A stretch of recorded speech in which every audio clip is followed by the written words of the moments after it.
Hello, everybody. Welcome. I'm delighted that you could all be online, getting up to Nick's wish for a reasonably large audience to listen to his very exciting presentation on how to study effectively.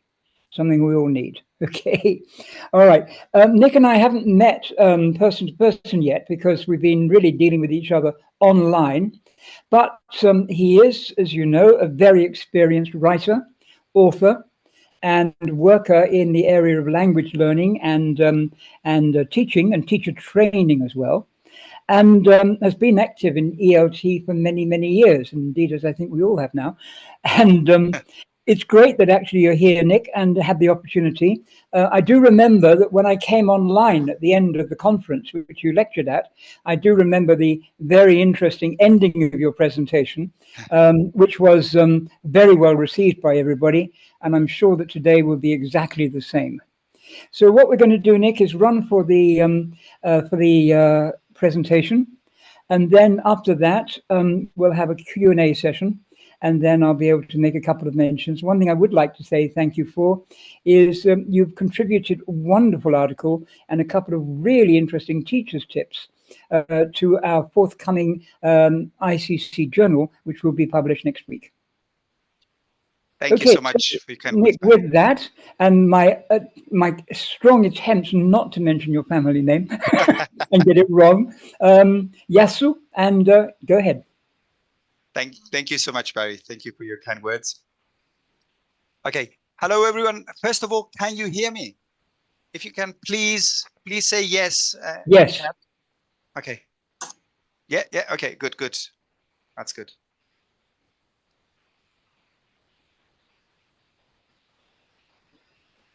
Okay. Let me get the chat up here.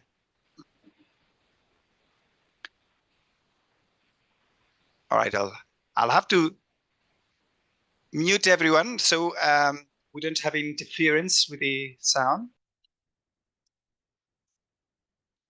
Okay.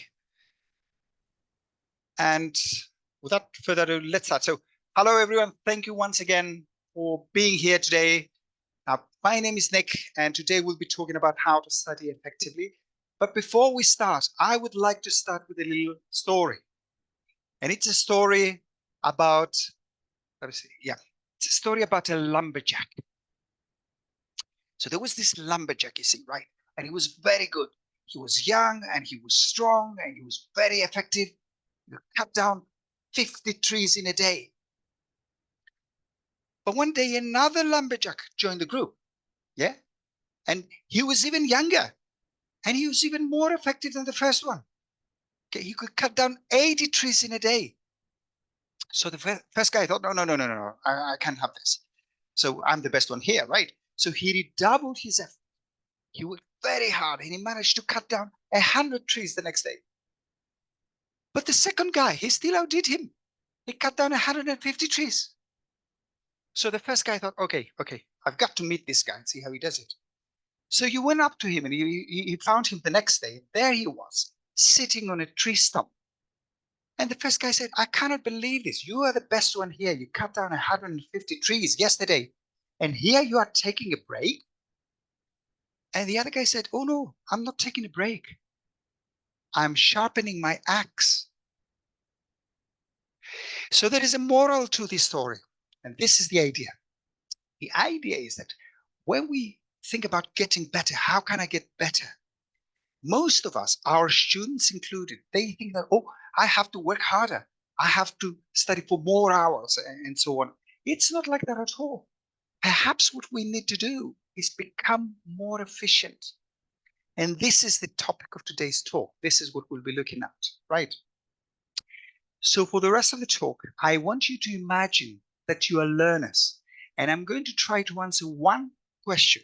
And this is the question. How can I make the most of my study time? And I'm going to share with you 5 techniques. Okay, and here they are. Retrieval, generation, goal setting, social encoding, and spacing. At this point, lots of people ask me, okay, well, where did you find these ideas? Are they yours? And the answer is no, they're not mine. These ideas come from these 5 books. And if you want to, you can take a screenshot now. I am also going to share my email address at the very end. So if you want the slides, I can send you the slides, right? So these are not self-help books in any way. Okay, they are written by scientists, most of them cognitive scientists. And if I had to choose, yes, well done, Burtu, this is a fantastic, this is what I was going to say. Burtu, okay, make it stick, the middle one.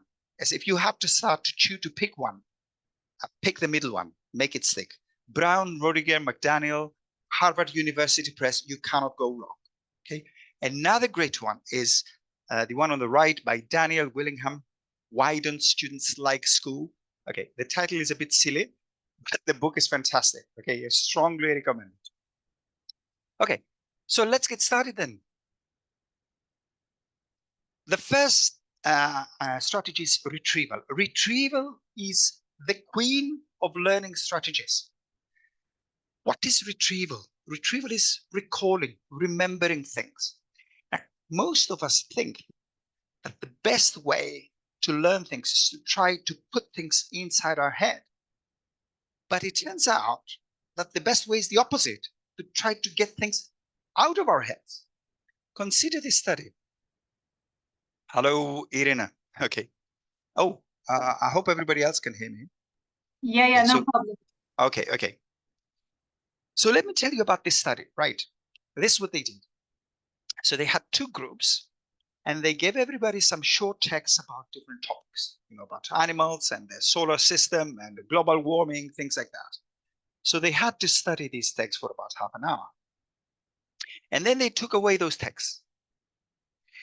And they told the first group, okay, you have 5 minutes. And they gave them some slides, and they asked them to reread the key information, right? And they told the second group, they didn't give them any slide, just write down, they said, everything you can remember. Okay. Now, which group do you think did better? Feel free to guess, use the chat, feel free to type. Which group, because immediately after that, they gave everybody a test. Which group do you think did better? Okay. And Tatiana is right. It was actually group 1. Everything was fresh in their mind. They had just finished looking at the slides, so they did better. These are the results. 83% versus 71%. But here's the thing. They also gave them a test a week later. Look at the results now. 40% versus 61%. That's an incredible difference. So the second group did 50% better. And the only difference was the technique they used for revision. Instead of rereading, they retrieved the information. Okay, what a fantastic finding. And this is the moral here. Retrieval makes new knowledge much more accessible long-term. So, how can we use this idea? Any ideas? Feel free to share your ideas in the chat. How can we use this?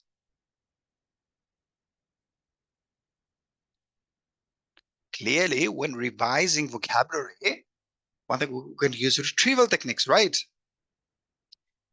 So instead of giving students, matching activities or things, perhaps we can ask them to write things down like they did in the study. Yeah, we're going to do that later.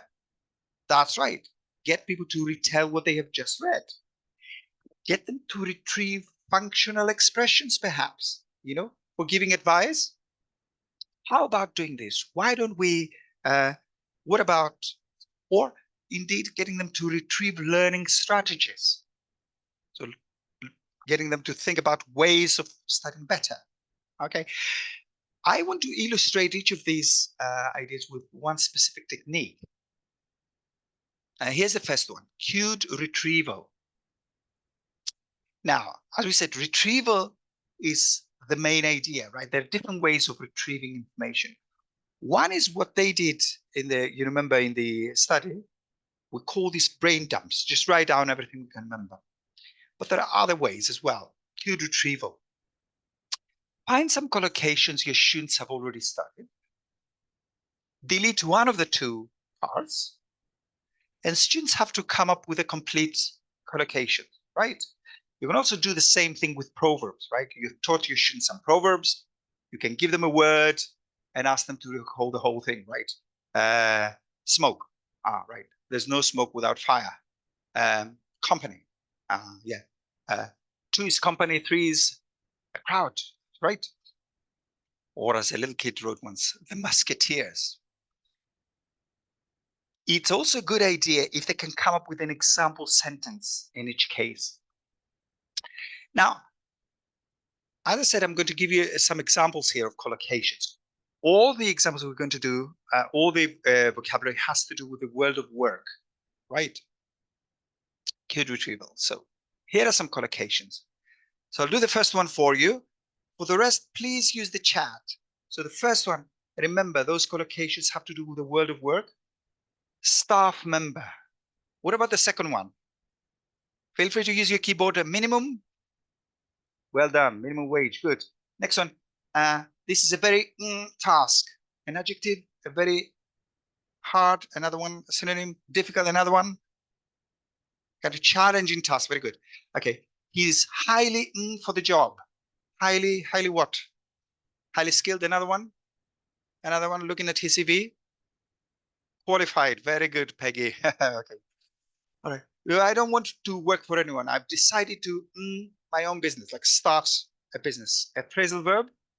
Launch. Good. Phrasal verb. Run. Phrasal verbs. Yep. Set up. Well done. How about these? This is a difficult period. We all work hours in the office. Yep. Long hours. Well done. Nabila, I must have been looking through my notes, clearly. Okay. I'm very tired because I have a very heavy what at work? Heavy workload? Yeah. Okay, good. He's not at the office today. He's away on, yep, very good. You're really fast, Peggy. Okay. When you first get a job, they ask you to sign a contract. Good. Okay. And it's important to keep on learning things and new skills. Learn another, acquire. Very good. Staff member, minimum wage, demanding tasks, highly qualified, set up a business. Yep, got them all. So this is the first activity. Okay, let's move on to the second one now. The second one is generation. What is generation?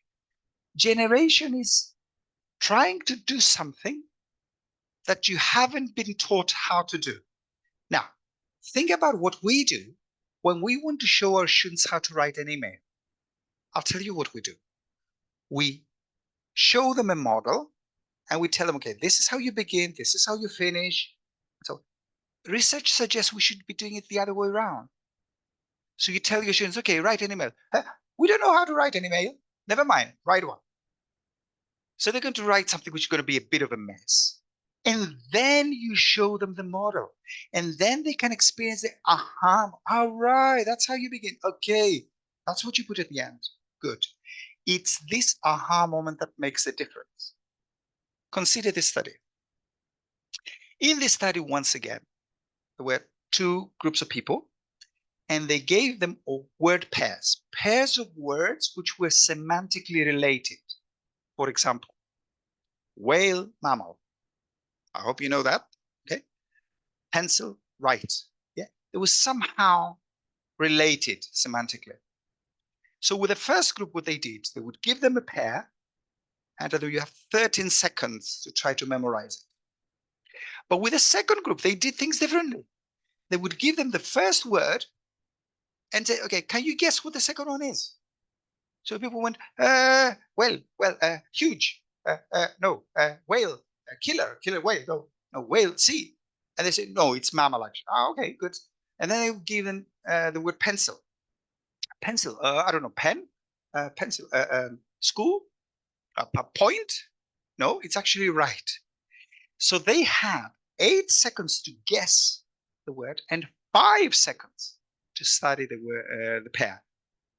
And afterwards, I'm not so sure though. I think it's time worth investing, time well spent.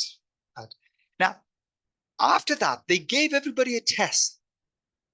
How do you think the two groups did? Which group do you think did better? Okay, the second, okay. And you're right. Here are the results. 55% versus 67%. Okay, so this is an amazing, this is a 50% difference there. So as you can see, they didn't waste any time. The time was exactly the same. It's just that they only had only 5 minutes, 5 seconds to study each pair, but they did better. That's right, because they were curious, because the curiosity had been aroused. So this is the moral here. Trying out a problem prepares our brain for the solution. So here's a question for you. How can we use this idea? Any ideas? I gave you an example earlier before showing them the model, getting them to do something. Let's say you want to teach them paragraph, how to write a paragraph. When instead of telling them about topic sentences, supporting statements, so get them to write a paragraph. Any other ideas? How can we use this idea of generation? Oh, we want people to be active. Match definitions of words, okay. If they match them, they can see the word. An outline of an essay, okay. Anything else? Any other? Or a description of words, okay. Well, one thing you can do, imagine, let's say that you want to teach your students some functional expression, functional language, or let's say situational language. You want to show them how to ask for a refund. So you get your students in pairs and you tell them, okay, do it. But, we don't know what language to use. Never mind, just do it. Just use any language you have. And it's actually better if the group share the same mother tongue, because they will resort to the mother tongue. And this shows them, oh, I don't know this phrase. How do we ask for, what do you call this? Oh, refund, yes. Yeah, ask for a refund. Can I see the manager? That kind of. And then you can show them a model dialogue and get them to do it again. All right, that's a generation. But I want to show you another activity here. As the simplest thing in the world, gap filling. We know that the words best presented and learned in context, right? So what do? Very often, we take a passage, okay? We want to focus on some key vocabulary, and we give them the passage and the words to slot in, give them a gap filling task, and the words that they have to, well, don't give them the words. Find or prepare a text containing the target vocabulary. And these days we have ChatGPT, of course. You can give ChatGPT the words and say, okay, prepare a text, 150 words, yeah, containing these words. You remove the target vocabulary, and you give students the gap text. As simple as that.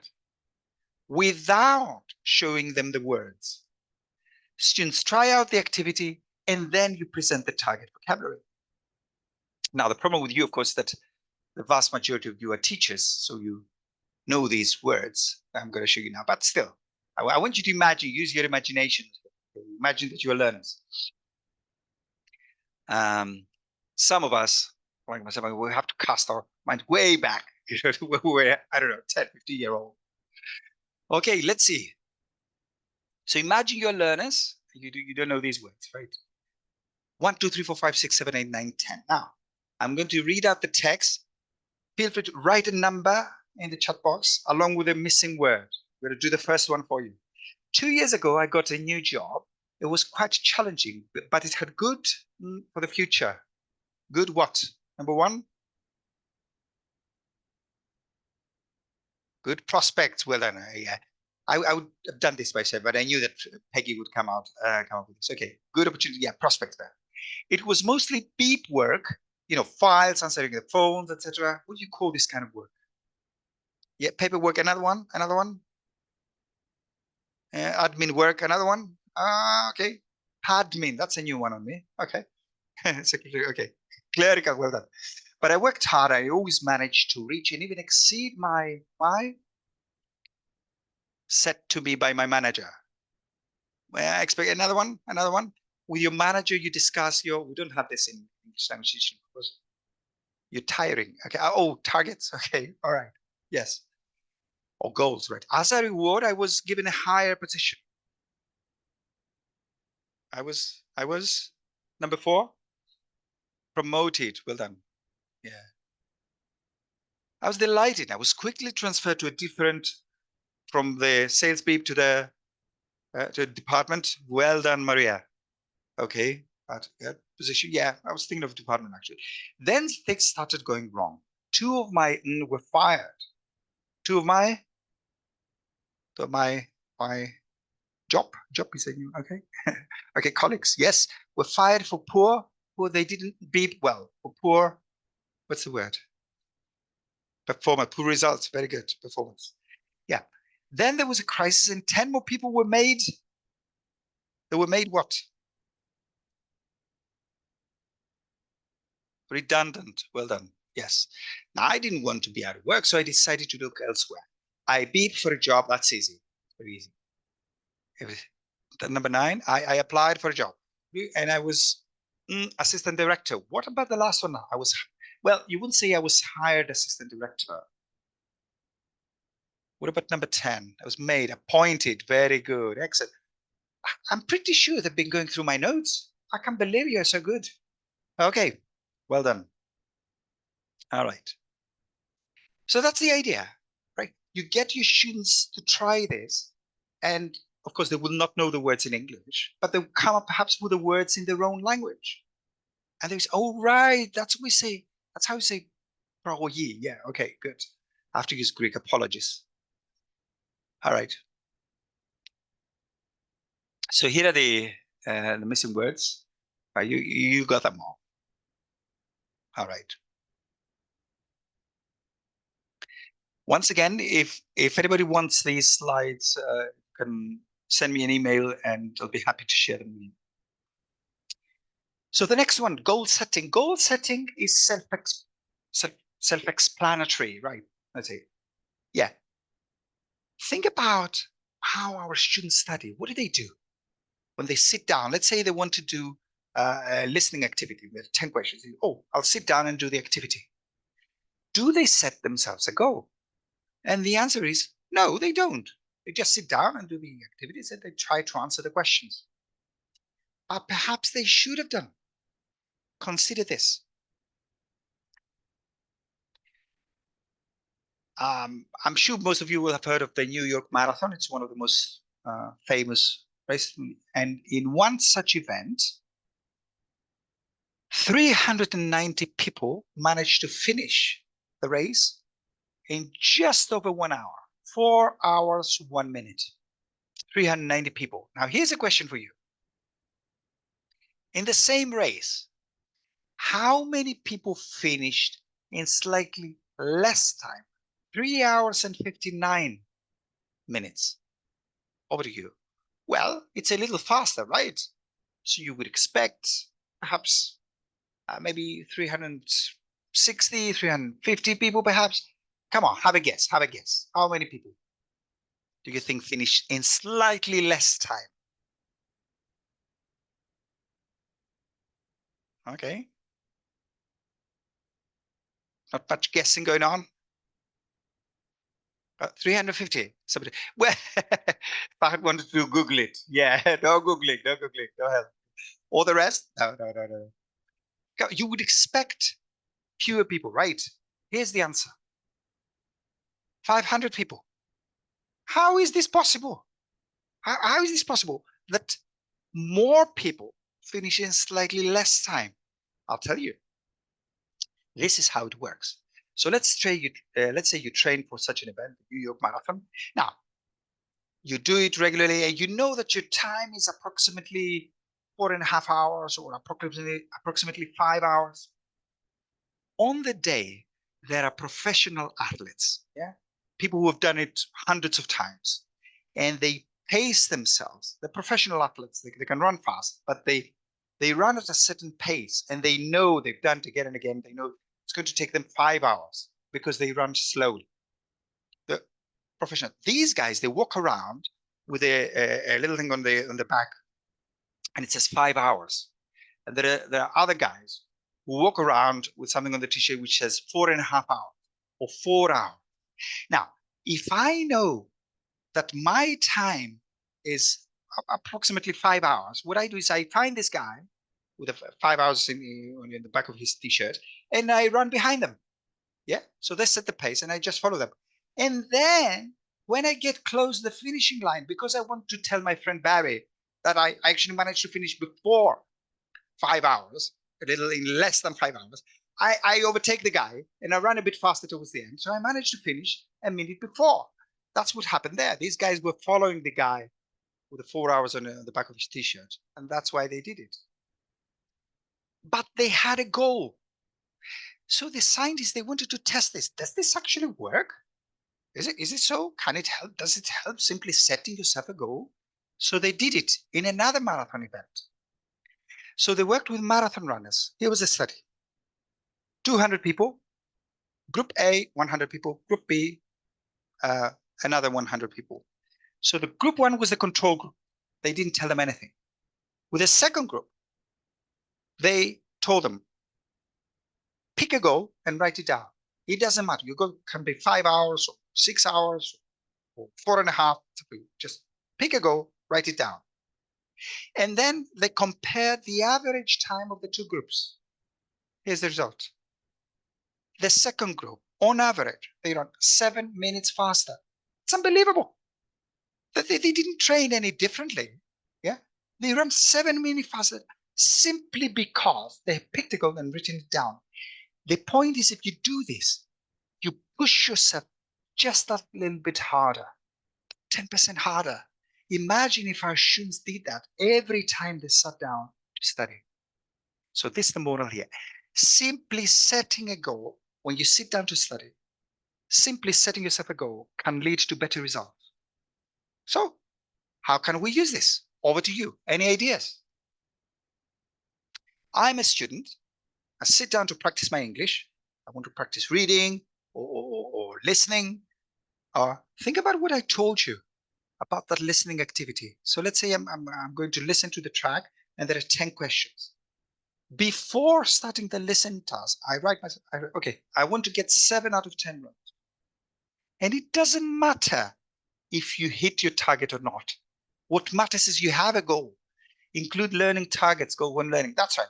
Before, whatever it is you want to do, before you start doing it, set yourself a goal.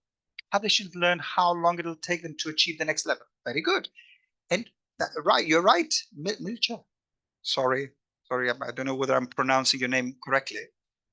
Okay, it can be, your target can be a time. So I'm going to finish this in 15 minutes. Decide the objectives, that's right. And it can be how many answers you get correctly. If it's writing, I'm going to sit down and I'm going to write a paragraph 5 minutes. I'm going to write down 200 words. That can be your goal, right? Decide the objectives in advance. Very good. This guy, his name is, I've got his name now. He's written this excellent book, Jonah Berger, that's right. And he's written this 3 fantastic books, one of which is Contagious. He's a business psychologist, and he's going to tell us about this study that I was telling you about earlier with the marathon. Here he is. And indeed, researchers looked at what make people successful, faster marathon runners. And they found some obvious things, right? You're younger, you tend to run faster. You train more, you tend to run faster, right? And that makes a lot of sense.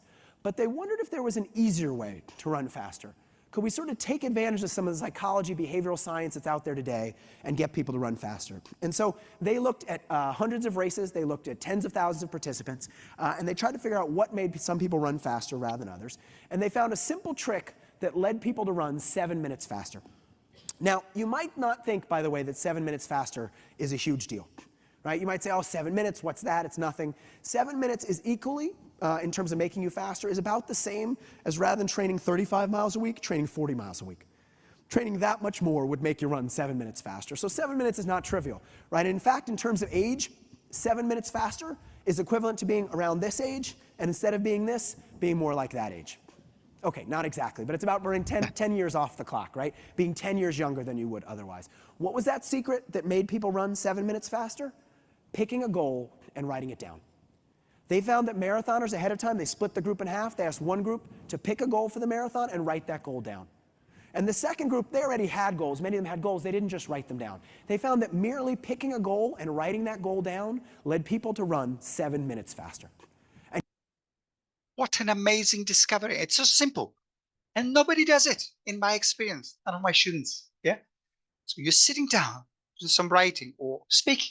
Let's say I want to do a monologue. Okay. I'm going to make a monologue about how I spent yesterday. I'm going to speak for 30 seconds non-stop. That's it. Now, this is going to improve your performance by at least 10%. And indeed. So let's move on to an activity here. How can we use this? Retrieval. Remember we said retrieval is the queen of learning strategies. We saw earlier an activity called cued retrieval. Well, you can actually use your mother tongue. L1 retrieval. This is what you do. Select the number of words or phrases you want to revise. Say 20 words. Don't start revising. Set yourself a goal. First of all, write translations in your mother tongue. Take a piece of paper. You write down translations, yeah, in random order. And then you give this to your mother. Yeah, what's the point of having mothers and fathers or girlfriends or whatever? Get them to do something useful. Or indeed a cat if you have a talking to cat. So give the piece of paper to a friend so they can test you. But before you start, set yourself a target. I'm going to find 15 out of 20. That's it. If you do not succeed, try again later.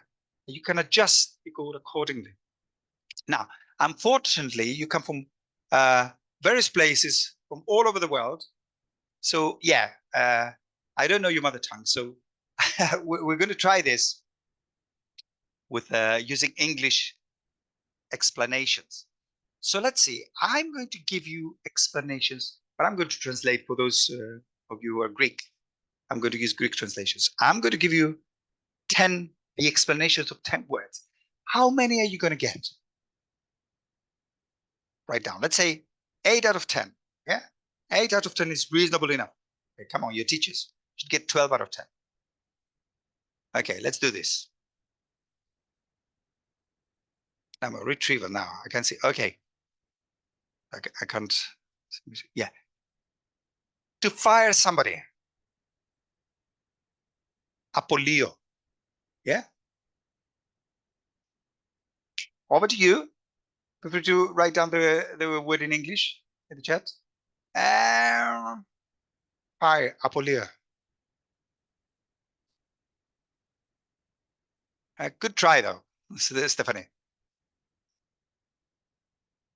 Sack somebody. Okay, all the difficult ones. Okay. All right, next one. But write down 1, 2, 3, 4, 5, 6, 7, 8, 9, 10. So you can see how well you did at the end. Number 2. To stop working at 65. Yep. Okay, very good, very good.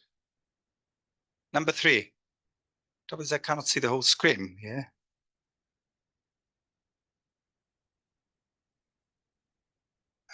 Okay.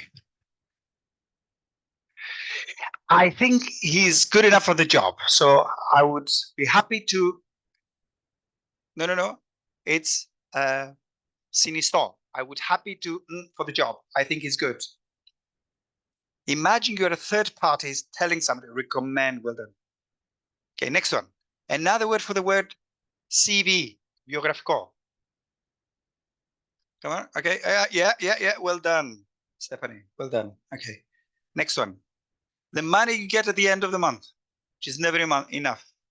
Yeah. Mistos. Okay. Very good. Very good. Okay. Another word for the word boss. The person who. Okay. No. Ergodotis. Employer. Well done. Okay. A hardworking person. Ergatikos.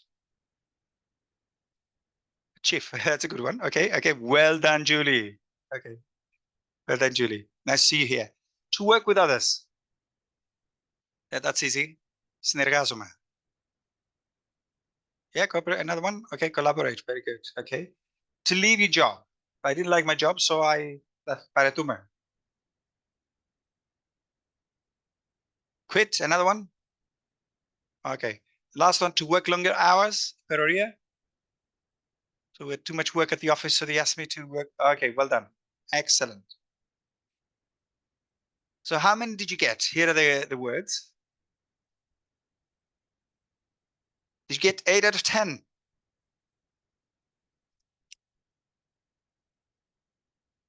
I'm sure you did better than that. Okay.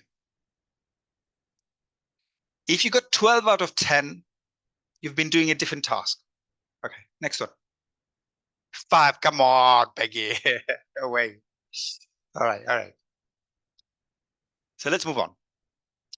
Technique number 4, social encoding. What is this? Social encoding is when you're learning something, you try to explain what you have learned to somebody. Does this help? Why should it help? Think about how our learners study. In the vast majority of cases, they study alone, right? We can do something for you, Julie. It's an exception. We'll see. We'll see. Just gonna cost you, 50 euros or something, but just joking. Okay. So what is social encoding? Consider this study. In this study, there were 2 groups, as always. So they gave everybody the same long text. And they told the first group, I want you to study the text, and I'm going to give you a test afterwards. Yeah? And they told, that's it, read for a test. They told the second group, I want you to study the text, and afterwards, I want you to explain what you have read to somebody else. They didn't say anything about the test. You just have to explain the information to somebody else. But they lied to the second group. They took away the text, and then they gave everybody a test. So the second group, they didn't actually get the chance to explain anything to anybody. Which group do you think did better? Both groups had a test. Incredibly, the second group did better. It's unbelievable. Okay, this is the moral here. When knowledge has a social purpose, it sinks in deeper. Why does this happen?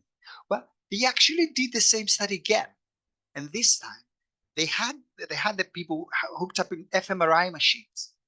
So the first group, what they discovered was when they were reading a test, a certain part of the brain lit up, right? But with the second group, when they had told them, you want to read this text to explain it to somebody, the same part of the brain lit up, along with another center. This is sometimes called by neuroscientists the default network. This is the center that lights up when we think about our social relationships. And apparently, activating this center as well leads to you remembering stuff better. Don't take my word for it. Here's the great Matthew Lieberman. Matthew Lieberman is a great neuroscientist. He's written this fantastic book called Social, strongly recommended. And here he is talking about this. Second thing I sort of want to focus on with respect to education is that when we're in the classroom itself, we tend to think of being social as kind of the enemy of learning. Okay? But it turns out that being social may be learning's best friend. Okay? So if you learn in order to teach someone else, you actually learn the material better than if you learn in order to take a test. And this is true even if you never get to teach someone else. So we know that when we actually go through the act of teaching someone else, we get to sort of consolidate the information. In the studies that have been done that I think are most interesting here, you read a passage either thinking you'll take a test or that you will teach someone else about. And either way, when you finish the passage, you get the test. And the people who have no idea the test is coming and only read it in order to teach someone else do better on the test. Amazing. So his name, Matthew Lieberman, and the book is called Social, strongly recommended. Very, very good. So how can we use this insight? Any ideas? Social encoding. Our students, they almost never do it. I'll tell you, what your students understand when you tell them study something, what they understand is I'll sit down with a book and paper and I'm going to write down and make notes and that's it. How can we use this insight?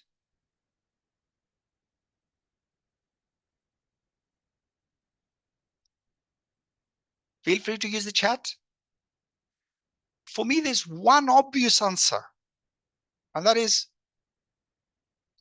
peer teaching. Yeah, someone has told to the other group, very good. Yeah, Hannah. Peer teaching for me is the simplest idea.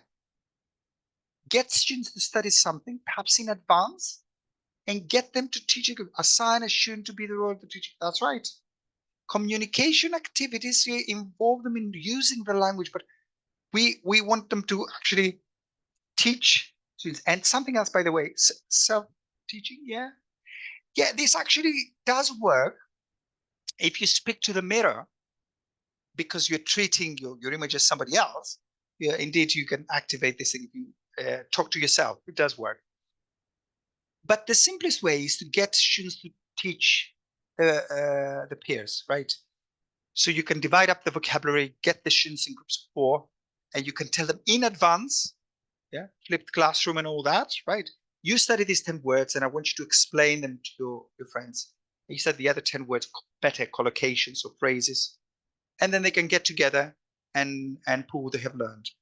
Same for grammar rules, and same for learning strategies. I'm a big believer in learning strategies. So you can get them to read texts about these strategies, for example, and explain them to each other. By the way, a very interesting little note here. If you have students, saying in every class, the worst thing that happens to most colleagues is that they have mixed ability classes.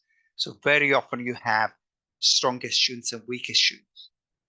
Here's the get the weaker students to teach the stronger learners, because these are the ones that benefit the most, right?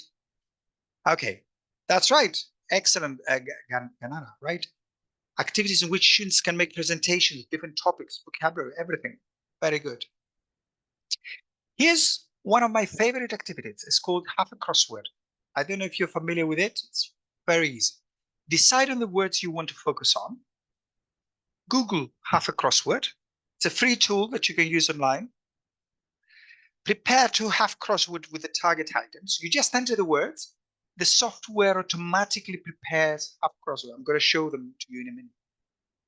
Students work in pairs, and each one is given half a crossword, right? So they give it to themselves, and then they have to explain the words for the other person to guess. Very simple, very good, and it has a social purpose. So this is what the crosswords look like. So student A on the left, student B on the right. So student A can ask student B, what's 16 across? It's when you have good manners, when you say please and thank you. It's right, polite. Yeah, that's the idea. So I want you to, well, we cannot do it in pairs, as we could if this was live perhaps. But what we can do is, I want you to imagine that you are student A, and I'm student B. And I'm going to explain some word for you to guess. And you see this is your half crossword. Are you ready? Of course you are. Okay. Number 1, the long word. 1 down. Okay. There are lots of people here in Greece today who do not have a job. There are lots of people who we say their beep rate is very high. Number 1. Feel free to use the chat. The beep rate in Greece is very high. There are lots of people who are, yes, well done, Peggy. Yeah, yeah, good. Peggy, you may want to wait for a few seconds. Okay, let the others say something. Okay. What about 2 down? Yeah, so he was always late for work. So his employer fired him. Another word for fire? We saw that earlier. All the words, they have to do with work. What's a verb that means fire? Yep. Well done, Vasiliki. Excellent. Okay, very good. 4 down. The money you get at the end of the month. Are we doing some recycling here? Okay. All right. 5 down to work together with other people. So we work as a team. I have to with other. Collaborate. Very good. Okay. Can you guess word number 10? Okay, without any clues. Okay. I just want to see who it is that has been going through my notes. Okay. So 10, to stop working at the age of 65, perhaps. Yeah, well done. And the last one, another word for boss. We saw that earlier. So he's my, another one. I'm not manager. He's my, the person who gives me, who offers me a job. That's it. That's it. Well done. Okay. One of the simplest and very effective activities. Okay. Last strategy now. Last one. Here's the last strategy. Spacing is the simplest strategy out there. It's very, very simple. It's extremely effective too. What is spacing? Think about what your students do if you tell them, okay, I'm going to give you a test on Monday. Here are 200 words, and I'm going to give you a test on Monday. What are they going to do? I'll tell you. If they're anything like my students, they're going to spend 5 hours studying on Sunday. That's it. They cram, right? The day before the exams. This is not good. Research shows that it's so much better if you break up your study session and you allow for some time to elapse between study sessions. Okay. All right. Good evening, Michael. Now, consider this study. In this study, it has to do with foreign language learning, right? There were 2 groups as always, and they gave each group 20 new words to study, French words. So with the first group, they told them, here are 20 words. You have 30 minutes to study them. With the second group, they did things differently. So they gave them the same 20 words, and they had to study them for 10 minutes one day, 10 minutes the next day, and 10 minutes on the third day. So they broke up the one study session into 3 parts.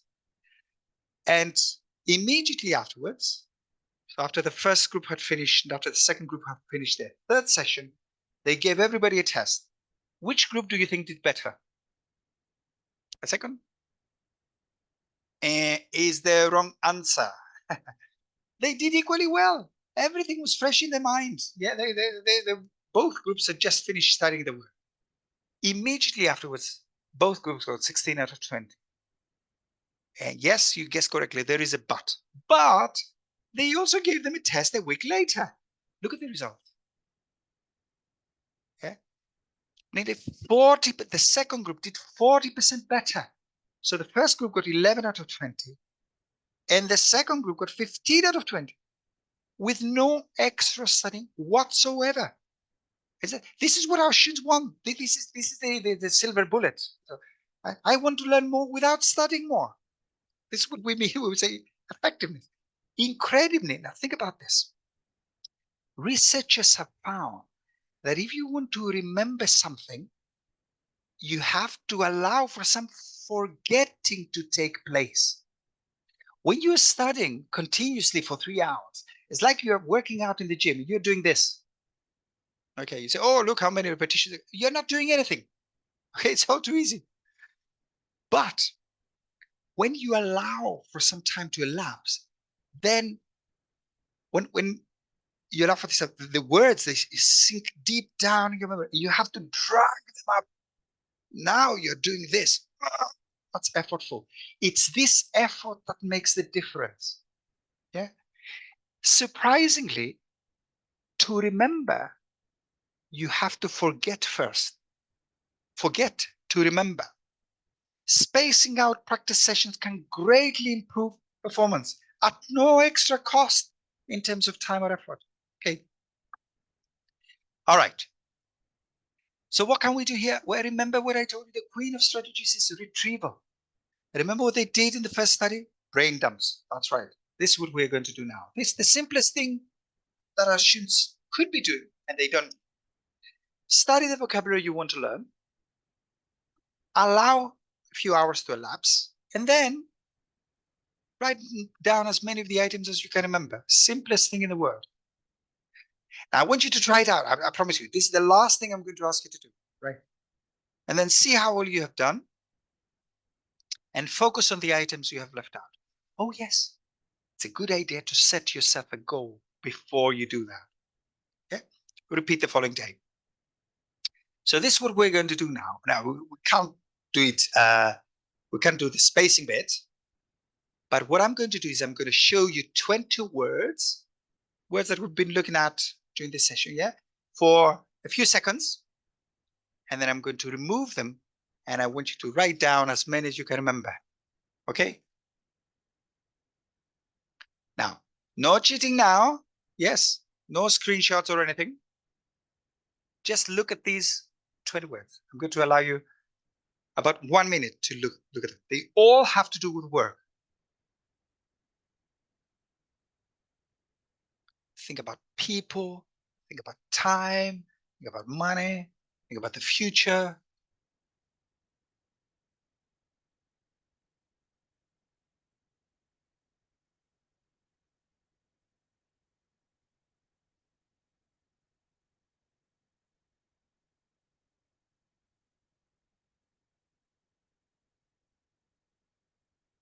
Right, and start writing now.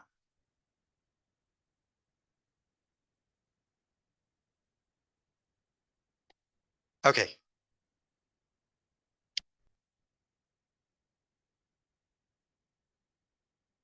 Set yourself a goal. There are 20 words.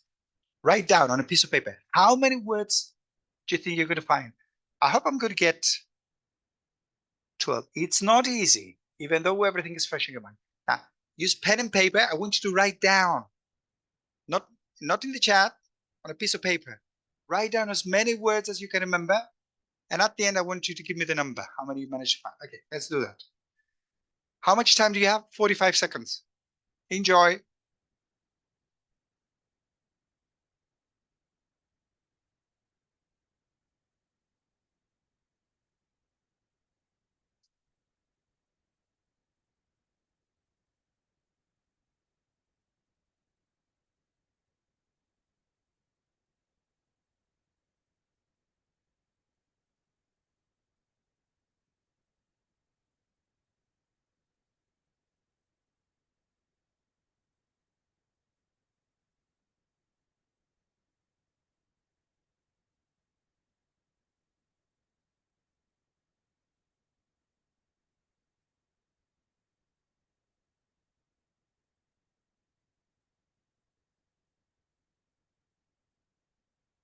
It's not easy.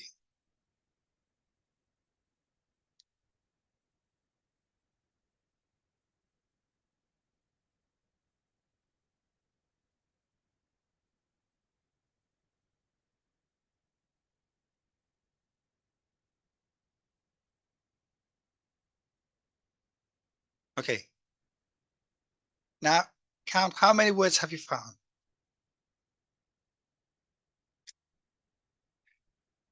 I've done it a number of times, and I only managed to get 15. 13. Okay, 12. Okay.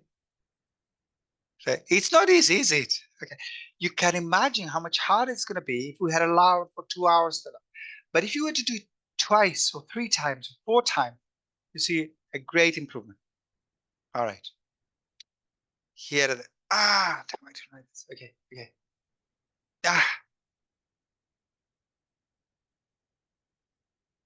Yes, yes, yes, okay. Okay, Angelica, you're going to do better next time. Okay. And that's it, basically. I'm happy to say our torturing session is over, almost. Some last word. Okay. All right, let's recap. Let's retrieval again. Today, we have tried to answer one question. How can I study more effectively? And we have looked at 5 strategies. Do you remember? Hang on, we haven't finished yet. Do you remember the strategies? Thank you, Fad. Do you remember the strategy? I think I've forgotten everything. Goal setting was 1. Retrieval, good. Yes, yeah, come on. Okay. Anything else? Retrieval, goal setting, spacing, yeah. Teaching someone. That's social encoding, with generation, actually, all 5 of them. Retrieval. Retrieval is so much better than reading. Don't reread, retrieve, generation. Before you study how to do something, try doing it first. Goal setting. Before doing any activity, set yourself a goal. It can be a time goal, how many questions you're going to get right. Social encoding. Find somebody to teach you, to explain things to. Your long-suffering parents can be your victims. Spacing. Break up your study sessions. Don't cram. Okay. So here are the basic ideas. And I would like to close. I think there must be, but I would like to close by telling you the rest of the story about, do you remember that guy? The lumberjack that I was telling you about? Yeah. Well, this lumberjack, he went on working until he was 75. And at 75, he decided to retire.